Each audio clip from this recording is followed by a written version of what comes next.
And welcome back once again to Forbes Sports Money as we continue our State of Sports discussion brought to you by SAP. From Washington, D.C. now, we're joined by cable industry analyst John Mansell. John, great to have you back on the show. Let's talk about this SEC deal with ESPN. It's a blockbuster deal. Give us the details about it.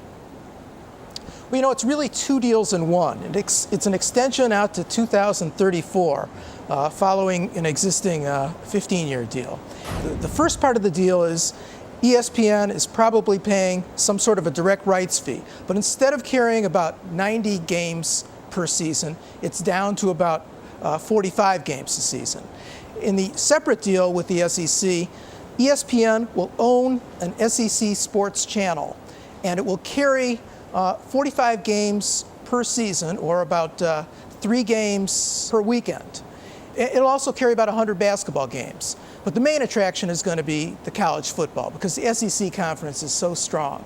Now, in terms of the pricing of the deal, we don't know that for sure, but we do know that most of the other deals that have been done in the last few years have been in the neighborhood of $200 to $250 million for the conference.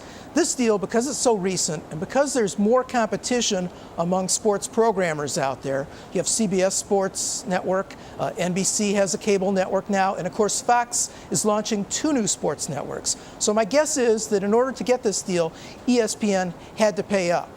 The real interesting deal, and the one that we can only speculate about at this time, is the SEC channel deal.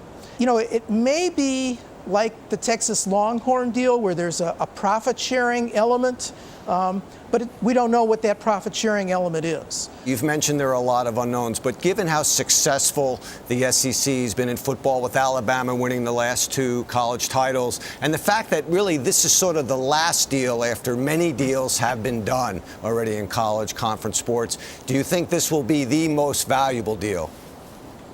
I do.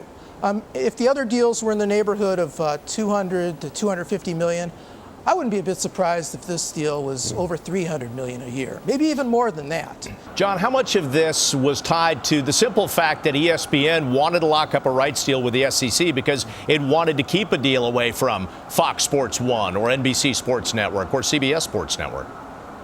That's a very good point, and I think it was a definite factor. It's probably why they initiated negotiations early on. And of course, the SEC has been interested in creating their own network for 3 or 4 years, but they had to sort of clean up some other sponsorship and digital deals that they had.